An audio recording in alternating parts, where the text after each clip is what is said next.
Hello, boys and girls. Today we will be reading Curious George and the Puppies. The authors and illustrator of our story are Margret and H.A. Don't forget to like and subscribe if you enjoy this story.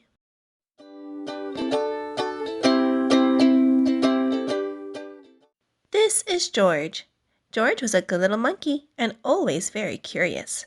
One day, George went for a walk with his friend, the man with the yellow hat. When they sat down to rest, they noticed a tiny kitten peeking out from under a bush. The kitten looked frightened. "Perhaps she is lost," said the man with the yellow hat. Together, he and George searched the park for the little kitten's owner, but the kitten was all alone.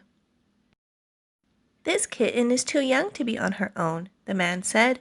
"We should take her to the animal shelter where they can care for her and find her a home." So George and the kitten and the man with the yellow hat drove to the animal shelter. The director of the shelter was glad to see them.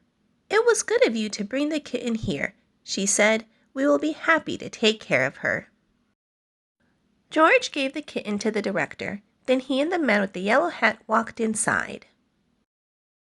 "Come in," the director said, "but watch where you step. We have a large litter of puppies, and one has gotten out of his cage. We're still looking for him, so please be careful." She closed the door quickly behind them. George had never been to an animal shelter before. Animals of all kinds were being cared for here. George saw bunnies, cats, turtles, and guinea pigs. He even saw a snake, but he didn't see any puppies.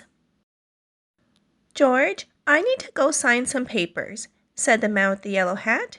"Please stay here and don't be too curious." Just as the man with the yellow hat left the room, George heard barking. Maybe it was the puppies. But where was it coming from? George was curious.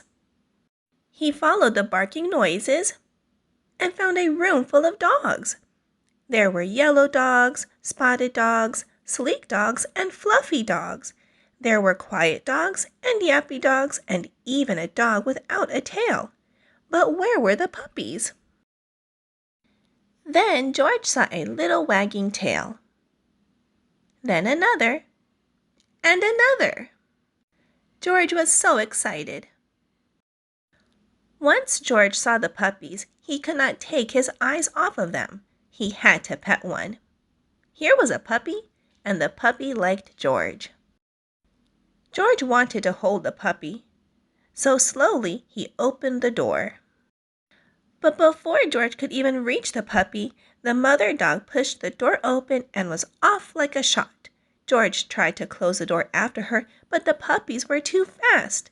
There was nothing George could do. Puppies were everywhere. Puppies hid under the desk. Puppies barked at bunnies. One puppy played with a telephone cord, and another climbed on top of a cage to watch the others get into mischief. All of the dogs were barking, the cats were meowing, and the bunnies wrestled in the corner of their cage. "Oh no!" cried the director, as she and the man with the yellow hat rushed into the room. "Now all the puppies are out." The man with the yellow hat helped the director gather up the puppies and put them safely back in their cage. Soon all the animals settled down and were quiet.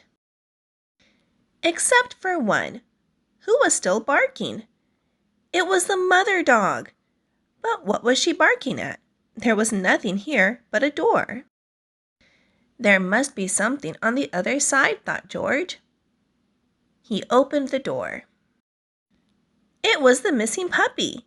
Everyone was happy to finally find the puppy. The director scooped him up and said, "George, you certainly caused a ruckus, but if you hadn't let out the puppies, we might still be searching for this little one." Then she gave the puppies and their mother a snack. "These puppies are now big enough to go live with families who will take care of them," she said. "Do you want to take one home with you, George?" And George did. All right, boys and girls, I hope you enjoyed this reading of Curious George and the Puppies.